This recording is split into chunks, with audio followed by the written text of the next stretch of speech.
people are coming into the room, but we're a couple of minutes past the hour. So I'll get us underway. My name is Sarah Madison. I'm the Director of the Australian Centre at the University of Melbourne, and I'm your host today.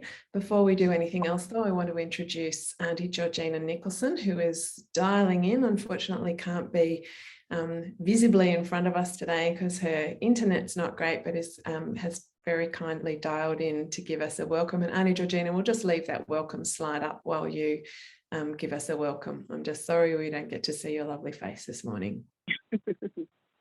So much, Auntie Georgina, and you take care and stay well too. It's been lovely to hear your voice, and thank you as always for your warm and generous welcome to country. We'll see you soon, I hope. Yeah, thank you.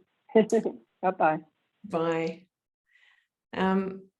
After that beautiful welcome from Auntie Georgina, it's over to me for some slightly more mundane matters, which is to just talk us through the mechanics of today's event before I introduce our speakers. So we have the chat function disabled today, and we would ask that you use the Q&A function in order to write in your questions for the presenters. You can add a question at any stage during the presentation, and once the presenters have finished speaking, we'll come back to those questions and get through as many of them as we can before we wrap up at 1 o'clock Melbourne time, NAM time. I think that's probably all you need to hear from me. So I will just go ahead and introduce our speakers. We've been looking forward to this event very much. We have two very exciting speakers today. First, we have Genevieve Grieves, who is a proud Worimi woman with more than 20 years experience creating dynamic content for film and television, exhibitions, online and multimedia work. Her work has consistently won awards and recognition, and she is regarded as a leading practitioner of community-engaged content development. Genevieve has a strong leadership role in the arts and cultural sector, contributing to the development of key organisations and also mentoring many emerging First Peoples creatives. Joining Genevieve is Dr. Amy Spiers, who is an artist, writer and researcher specialising in public and socially engaged art. She is currently a Vice-Chancellor Postdoctoral Research Fellow at RMIT School of Art and has co-edited Let's Go Outside, Art in Public with Charlotte Day and Callum Morton for Monash University Museum of Art. In 2021, Amy co-convened with Genevieve the online symposium hosted by ACCA, Counter-Monuments, Indigenous Settler Relations in Australian Contemporary Art and Memorial Practices, and they are co-editing a book on counter-monuments for Springer in the series that we edit here in the Australian Centre, Indigenous Settler Relations in Australia and the World. And it's on that work that Amy and Jen are going to present today. So I'm going to hand over to them and disappear myself from the screen and look forward to some interesting questions coming through from the audience. Thanks. Over to you.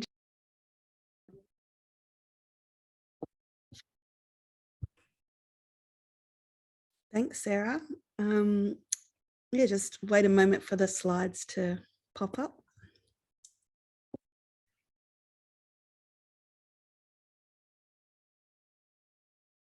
Thank you, and a huge thank you to Auntie Georgina Nicholson for that beautiful welcome to country, and also thank you to the organisers for making sure that that space is given to traditional owners to welcome us. And it was so beautiful to hear Auntie Georgina speak, and also you know, I myself feel very privileged to have worked closely with her family in sharing some of their incredible Wurundjeri culture. So Amy and I just want to also acknowledge the lands that we are on today and everyone that's here with us to share in this conversation that we're having. And in thinking about acknowledgements of country, I was taken to this work by Uncle Jim Berg, a Gunditjmara elder and someone that I'm very close to and has had a big role in my life in mentoring and supporting me and my growth. And he did this beautiful photographic series called Silent Witness. And, it's probably 100 portraits of scar trees on Watchabollock country in northwestern Victoria. And Uncle Jim took these photographs to acknowledge these old ancestors. They're markers of the time before colonization, and some of them have existed from before colonization and are still here. And they show the life signs of our culture and our people before colonization in the big scars that were markers of canoes or kulamons. And Uncle Jim says they've bore witness to that time before, and then what happened with invasion. And so he, in a way, frames them as memorials, as markers to both the beauty of our culture and the strength of our culture, but also the devastation that has occurred with colonization. So I just wanted to acknowledge him as an incredible artist and teacher, and someone who has held space for many people to grow and understand the impact of these things on our communities and on our society more broadly. And he's also someone who's had an incredible role with the University of Melbourne through legal action of taking the university to court for holding Aboriginal skeletal remains. So there's a huge history as a change maker that he has. So I want to acknowledge him, acknowledge Aunty Georgina and all the elders who've done all the work. That means that we can have these kinds of conversations today that we couldn't, in such a open way in times past. So I just want to acknowledge them. Next slide, please.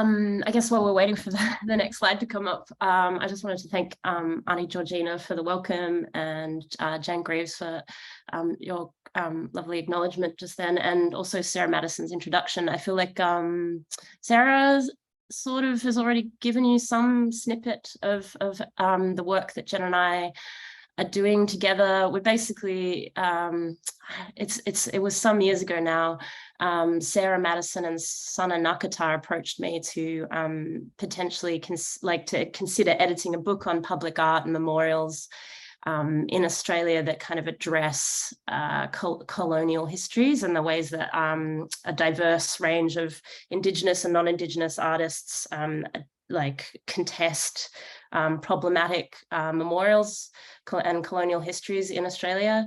And then I guess I was aware of Jen Grieves' PhD in memorials, so I approached Jen to help me co-edit the book, and it's been a journey for a couple of years now. But we've got a number of very interesting Indigenous and largely Indigenous artists and writers working on the book, as well as some non-Indigenous sort of scholars. But we've got people like Fiona Foley, Julie Gough, the Unbound Collective, and a range of people sort of contributing chapters. We're hoping to have that book kind of published by next year. But in the meantime, we've also done a symposium with ACCA last year, which you can also see our range of contributors speak to counter memorials. It's all online on the ACCA website.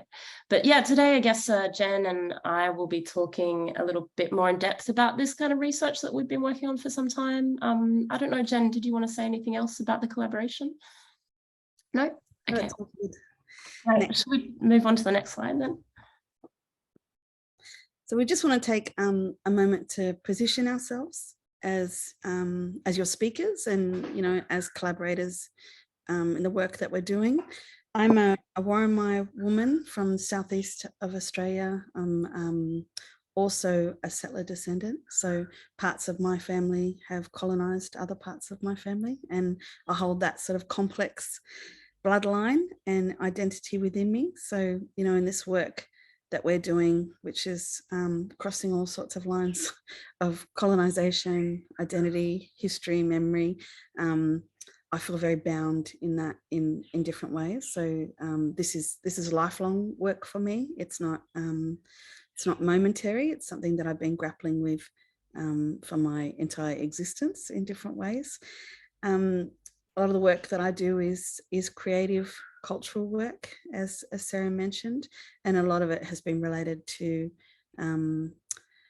interrogating history, and that comes from my childhood of traveling around New South Wales with my mother, hearing stories of sites of violence in the landscape that weren't remembered and still aren't actually remembered.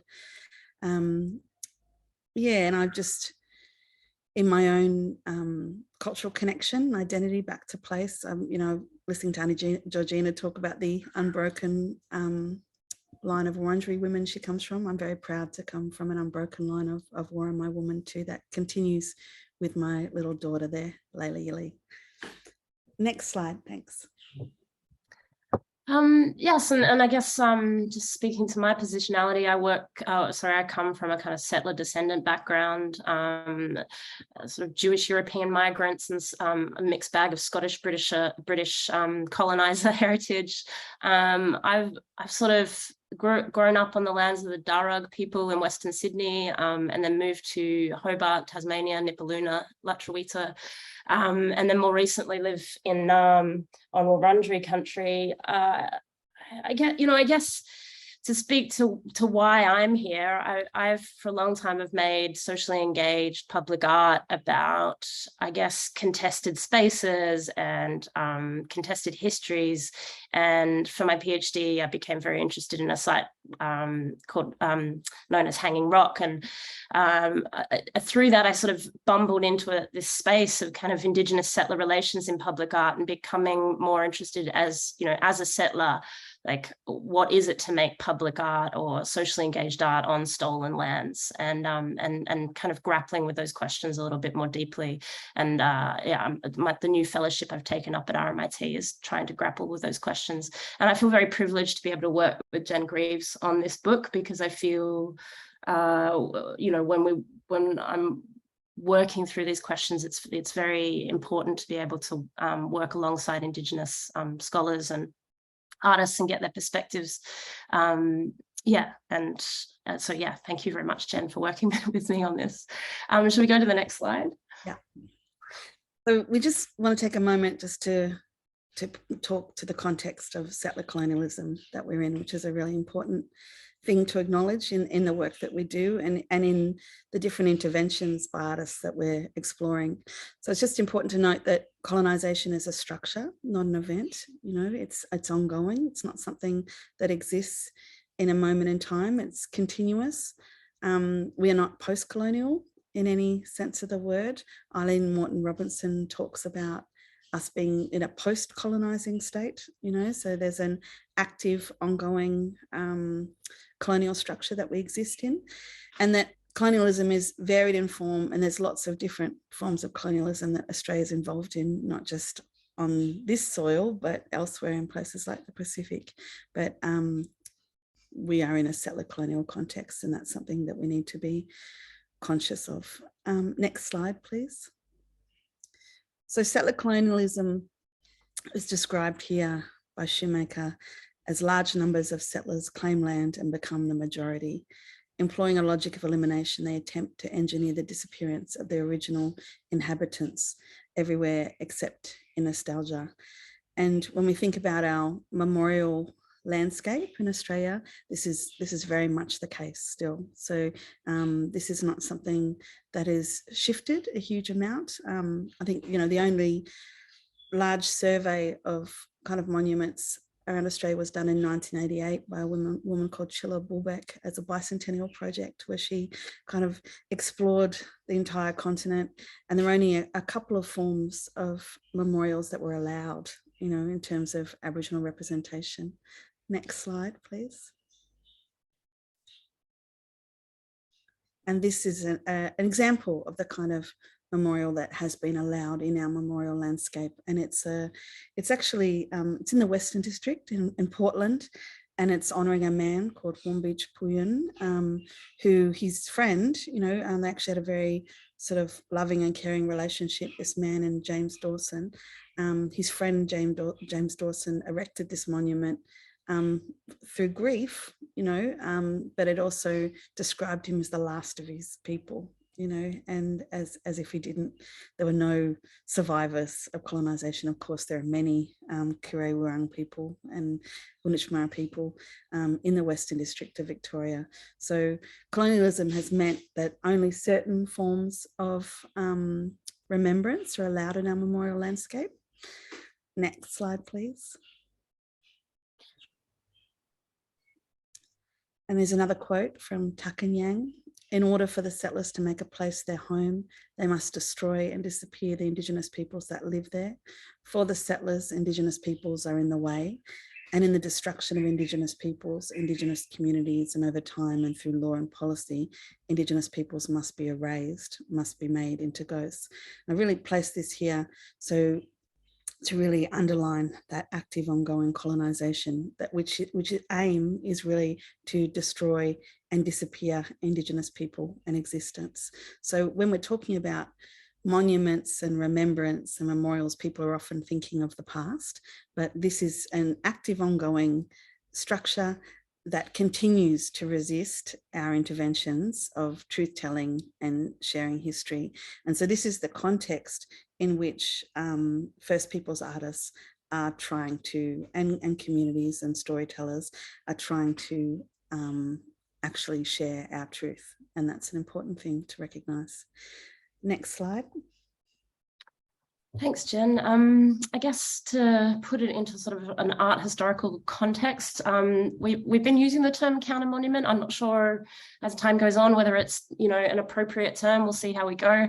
But just to give you some context, the term counter monument has been described as a new critical mode of commemorative practice that either defines itself in opposition to traditional monument forms or alternatively counters a specific monument and the values it represents. And sometimes it does both. So this kind of history has been rehearsed a number of times, but James E. Young is said to have coined counter monument the first time, and he was specifically talking about monuments in a monument culture in West Germany in the kind of 80s and 90s, where a lot of artists were grappling with the kind of unrepresentability of the Holocaust and became dissatisfied with the traditional kind of bronze monument form and images of heroic people on horses.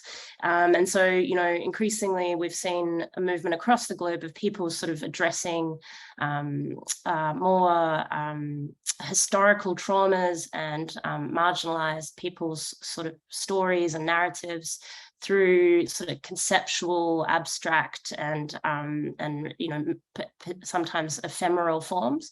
And yeah, so I guess we're sort of looking at this history of counter monuments, but thinking more specifically about the Australian context and how what forms does a counter monument take in Australia when countering sort of distorted or whitewashed colonial pasts.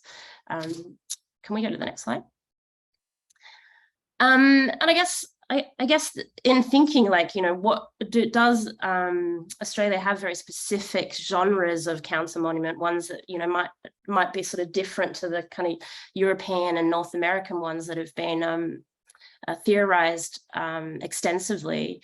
And I think through this research and when working with Jen Grieves, one of the things that keeps coming up is this quote of Jen's, which she kind of discussed in our first counter monument symposium for ACCA, and she talks about how Indigenous artists push and shift and tirelessly fight the amnesia of the kind of Australian public, and often outside traditional memorial structures. And I thought this particular point, Tony Birch has noted many Indigenous historians work in film, art, and theatre, and it's in the creative arts that that sort of Aboriginal and Torres Strait Islander histories are told and shared. Not just through history books and through historical interpretation. I think this is sort of like quite profound in thinking about, you know, the works of like Julie Gough and Fiona Foley, where, you know, historical work gets done and memory work gets done through the kind of conceptualization, development, and kind of installation of counter monuments. So I just wondered, like, Jen, did you want to speak to that a little bit more? Yeah, I almost think in talking about my research a bit further along and the work that how I'm sort of thinking about those artists, I might be unpacking it there a bit more, because yeah, this to me is kind of the crux of what we need to be talking about, and that hasn't been named. You know, the work that is done hasn't really been recognized, and it hasn't been named, and that's what I'm sort of grappling with a bit in my research, which I'll talk to a bit further along. Okay, can we get the next slide?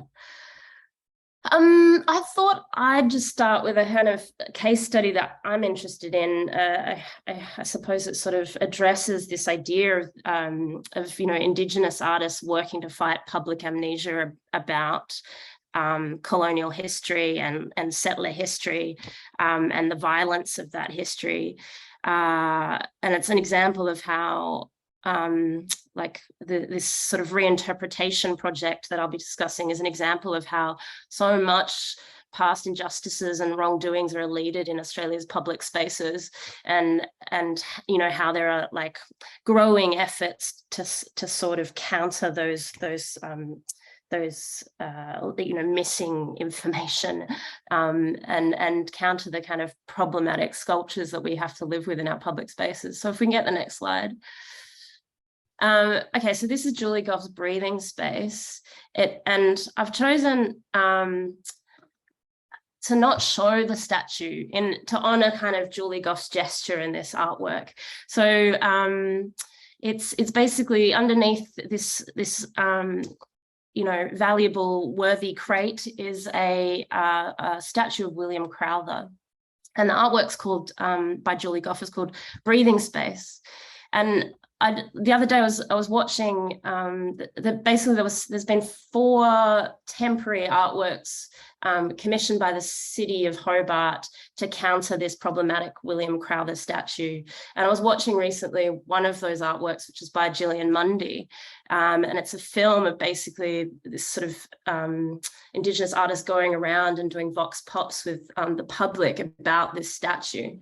And that, you know, no one can tell you who is behind this crate. Like pretty much everyone just has no understanding of who this person who takes so much public space is, except for an Aboriginal guy who says like, oh, well, he's a grave robber. He's a very problematic figure who is responsible for doing some awful deeds. So anyway, I think this is kind of like very indicative of the kind of public amnesia about our history, that we can't even tell you what this statue is. And I grew up in Hobart, so I walked past this statue daily, catching the bus to my high school. But just to give you a very quick potted history, William Crowther is commemorated here as a kind of former Premier of Tasmania. He was a colonial figure, very prolific in the public life of Tasmania and early public life of Tasmania. But he also was a kind of surgeon and naturalist, and he basically desecrated the body and remains of William Lanny. William Lanny was ostensibly, or sort of understood as, one of the last Tasmanians. Obviously, we know that not to be true, but when he died, his body was very valuable, and there was a squabble that kind of erupted amongst naturalists and surgeons in Hobart, and essentially William Crowther, without permission, went to his grave and stole his skull and sent it to Britain. Anyway, obviously a horrific figure, and this is what Julie Gough's artwork is trying to point out. If we can just go to the next slide. I'm also conscious of time, so I don't want to take up too much, but I guess what Julie Gough's work is speaking to is this, like, what, she's trying to point out is this absurd debate about whether we should remove this sculpture or not, or this statue or not. And I mean, she's very unequivocal about it needs to go. And this is the poster that accompanied the work.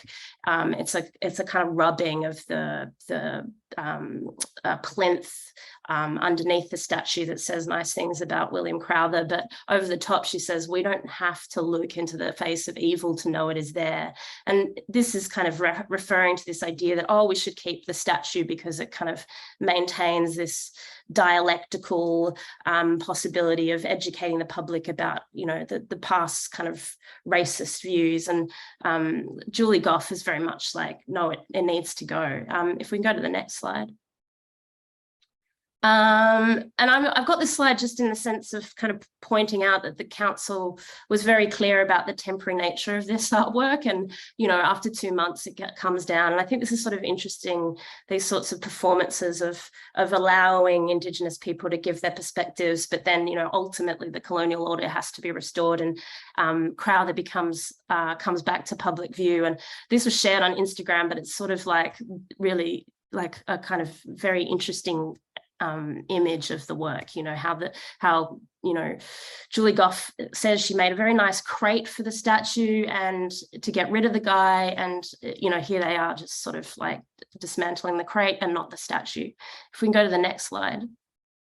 And I'll wrap this up so that we can get on to Jen's talk, but I just wanted to point out that Julie Gough sort of justifies this work as like she decided to encase Crowther to give everyone literally breathing space from his presence, to be able to literally see a way forward, a world without it, by physically demonstrating that the sky doesn't fall down and the world doesn't end when a statue is removed. Crowther's presence in statue form has for 132 years offended, openly disrespected and disregarded the feelings of Aboriginal people while asserting the power and might of ongoing Anglo-British rule of the island as it overrides First Peoples distress. I think, very clear that the statue has to go. And just to give some update, they actually announced 2 days ago that there's been a proposal to actually remove the statue from its place in public space, but then there is some ongoing discussion that Crowther might end up somewhere else, like a museum or something, and that's still open to debate. But anyway, I'm going to hand it over to Jen if you want to go to the next slide. Thanks, Amy. Yeah, such a powerful case study and work. This is a quote by Vicky Cousins, and yeah, good segue into what I'm about to talk about, talking about her motivation. Did you want me to talk to it? Maybe, yeah, because I think it's one of yours. That's right, I tucked this in. Sorry, this was just also like just to talk about something else that I've noticed when I'm talking to Indigenous artists about their motivation to make public art. And, I had this interview with Vicky where she says, I don't even really see myself as an artist. I see myself as a creative practitioner. And, the motivation to make public art is very much about like, to create presence and visibility of sovereign unceded lands, and to show that this is Aboriginal land, and to kind of point out that there's a continuous concurrency of creation and a sense of belonging for Indigenous people.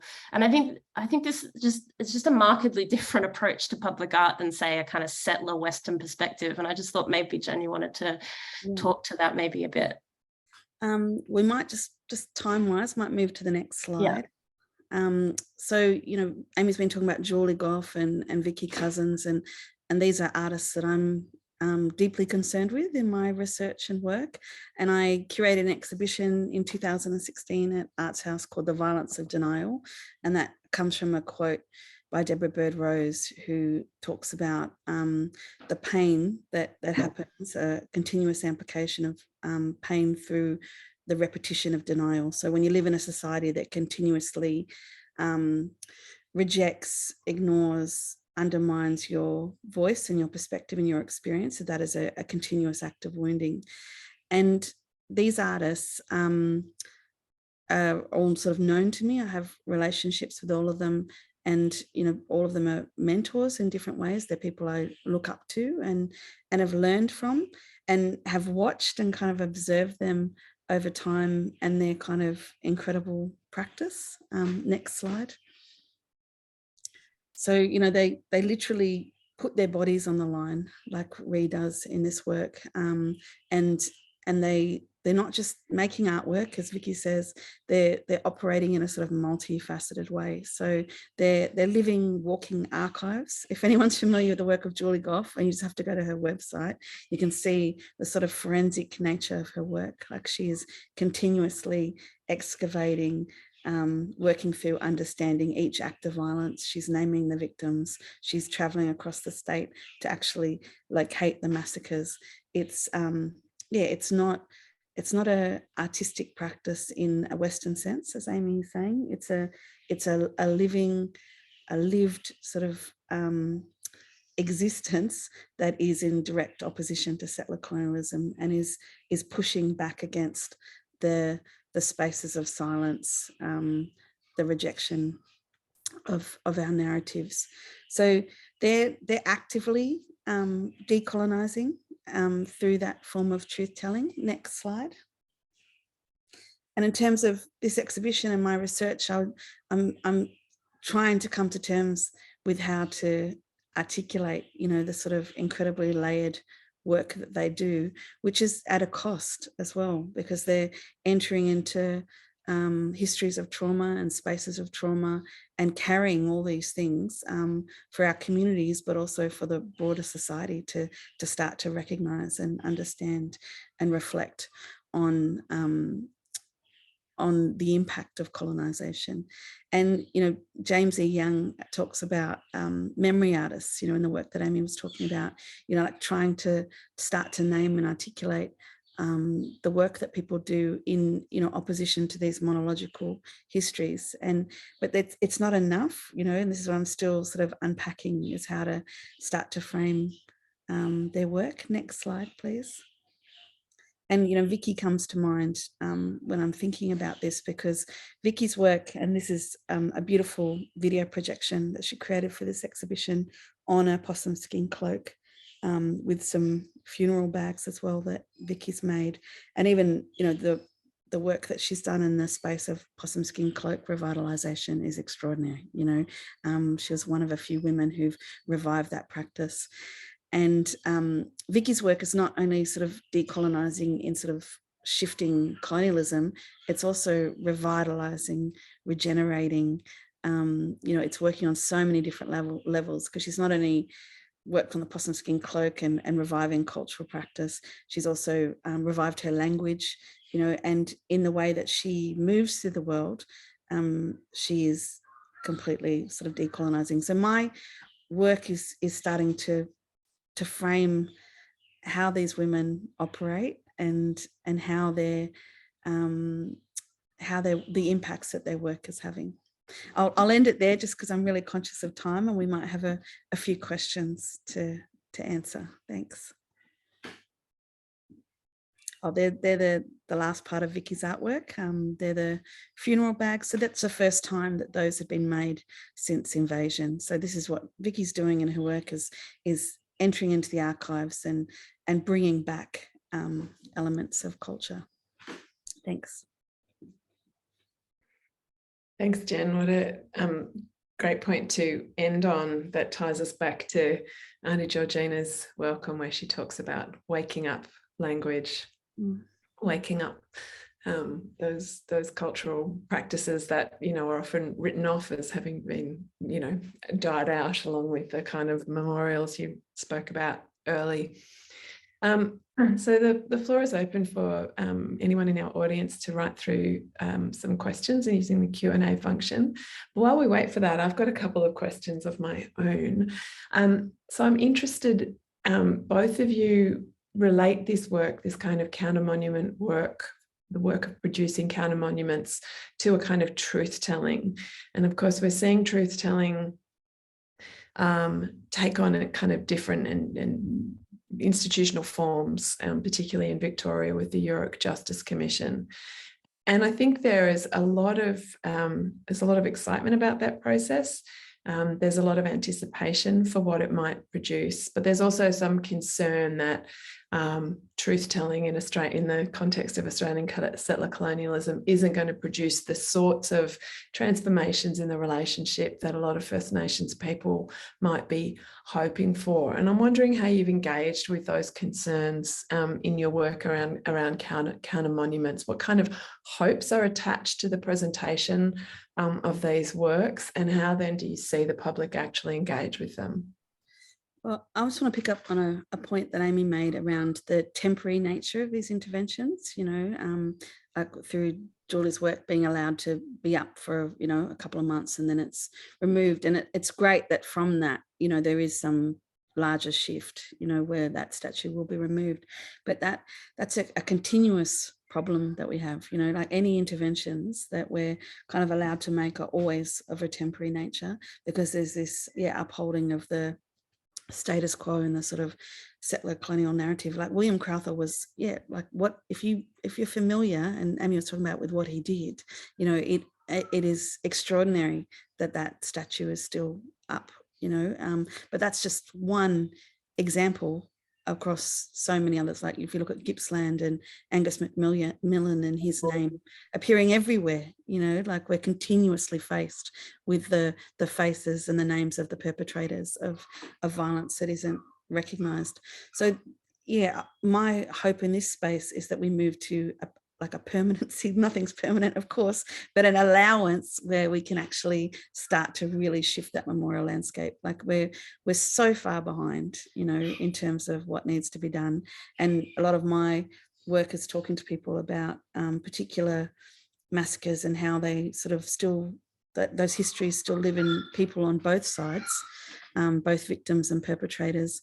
And many of those massacre sites we still can't access. They're still on private land. These things aren't spoken about. And the way things are spoken about in urban places and places like the University of Melbourne are very different to the way things are spoken about in regional and remote Australia. So I think there's a lot of hope in the sense that this truth-telling is actually starting to occur. Like there's so many concerns about the institutional nature of it, but I know there's a huge desire for that to happen, and that in some way there'll be incremental change from that, like there has been with Julie's artwork. Did you want me to speak to it as well, or?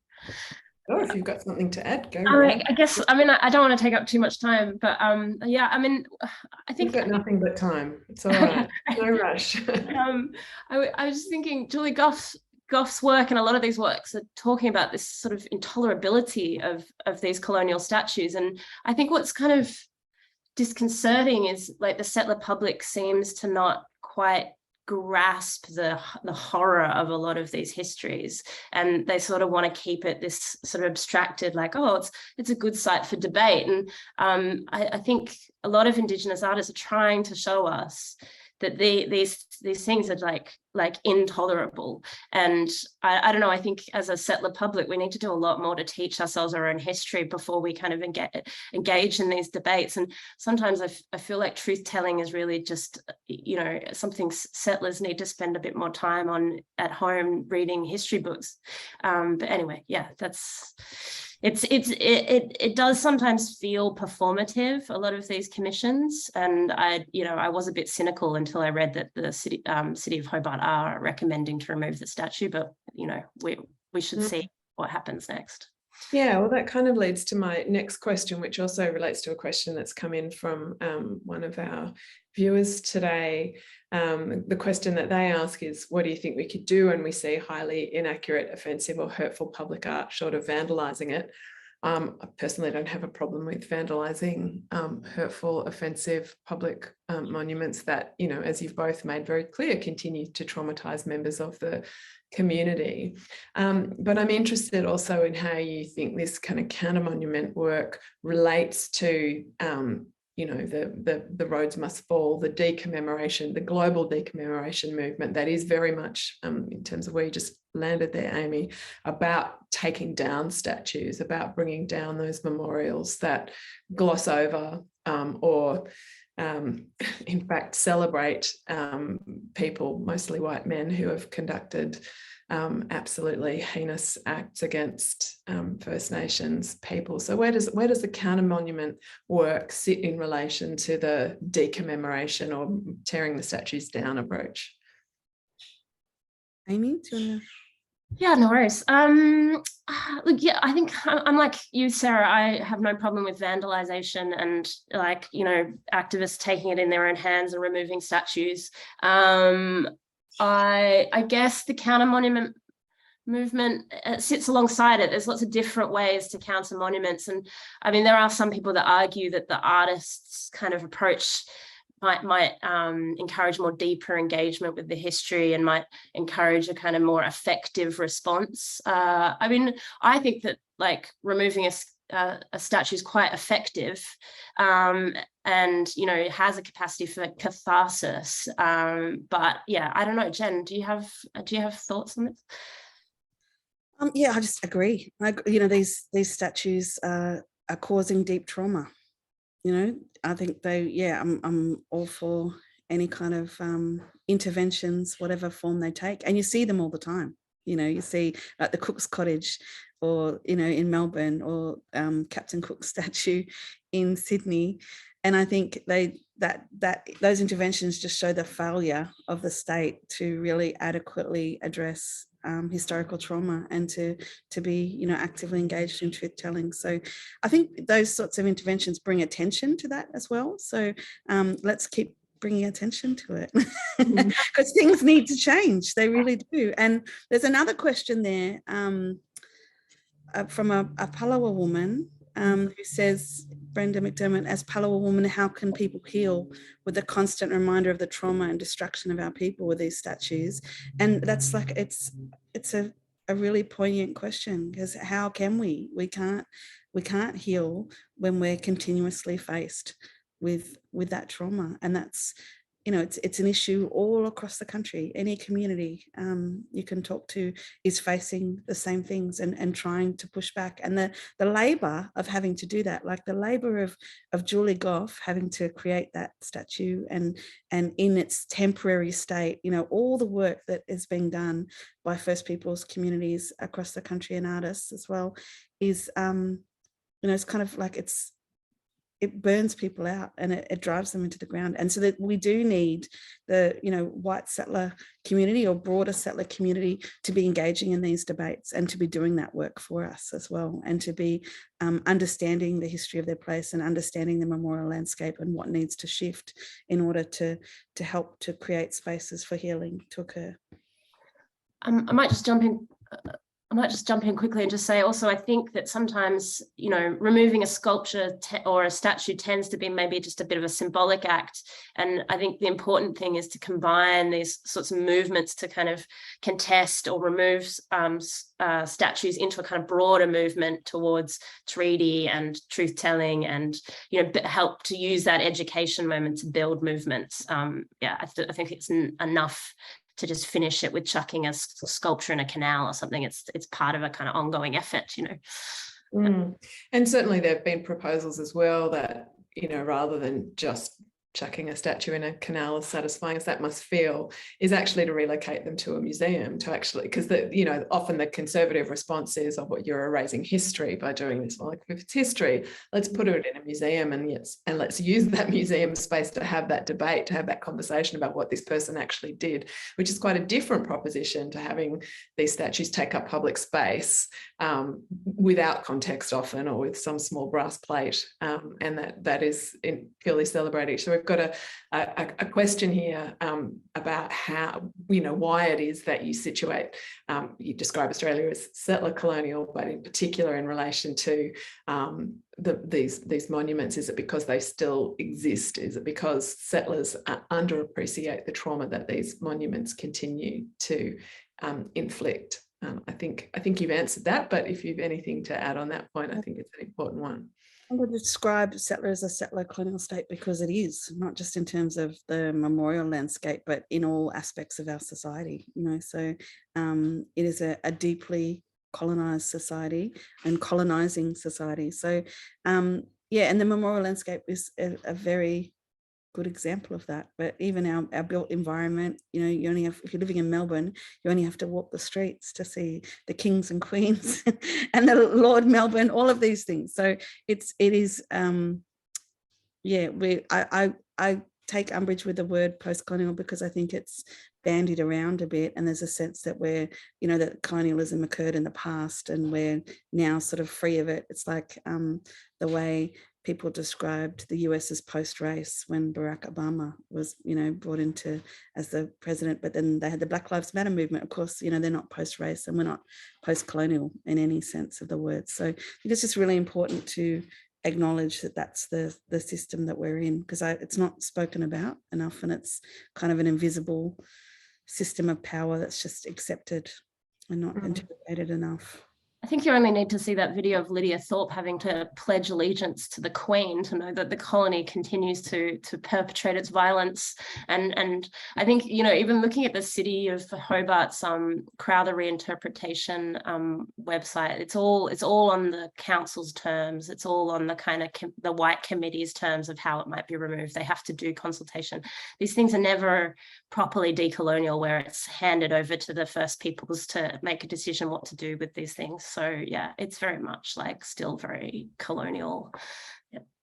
We've got an interesting question here from Jackie Kamel, who says she works in the public sector where they're undertaking a project to audit colonial art that exists in the department, art that represents a reality that is deeply traumatic and misrepresents the real history, and that the idea being discussed is to retain the art and then add Indigenous works with a commentary that provides an Indigenous viewpoint. So I guess to quite literally try and put those artworks into conversation with one another.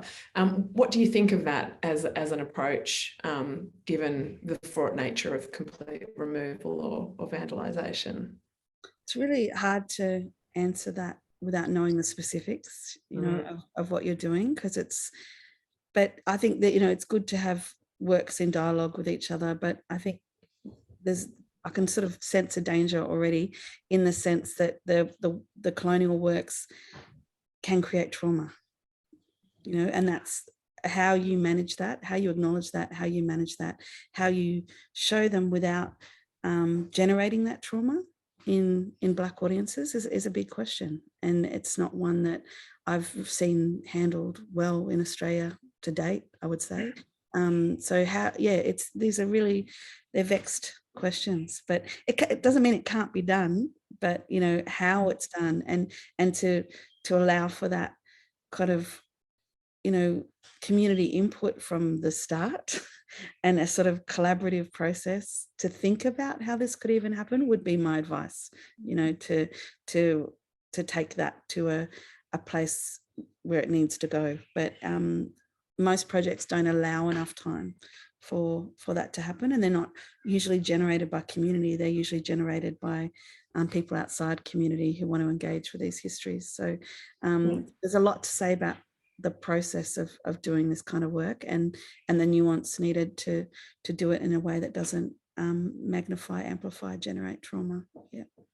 I think from our own history, our own research, there's this couple of things that go on, like people, councils want this sort of place making, so and sense of belonging, so they kind of tack on some Indigenous storytelling without sort of acknowledging that storytelling has been sort of negated and repressed by, you know, white colonial dominant narratives for so long. And there's this idea that like we should just add a multiplicity of stories, like hashtag all stories matter, but there's not enough kind of acknowledgement that some stories have actually been like violently repressed for some time, and that we need to have a kind of more nuanced and critical approach to thinking about whose stories get discussed and how they get discussed. I think there's too often councils just go, oh well, we'll just put the colonial stories next to the Indigenous stories, but it's not as simple as that. I'd like to wrap us up here by thanking you both very, very much for that presentation. Obviously, I've been a fan of this work since the get-go, because I think both the work that you're doing in writing about and bringing together other artists to talk about this work is important, as is the production of the art, the counter memorials themselves, the counter monuments themselves. I deeply appreciate it. I think this is such an important part of our public conversation. I mean, always, but particularly at this moment where there is a real there is work going on to bring new truths or old truths into public debate. And, you know, I really greatly appreciate the work that you're doing. I cannot wait for the book. So thank you both very much. Just before I wrap up and we sign off, I just want to take a minute to promote the next Critical Public Conversation webinar, which will be happening in just a couple of weeks on the 17th of August, where we have Jessica Gerard and Sophie Rudolph from the Melbourne Graduate School of Education.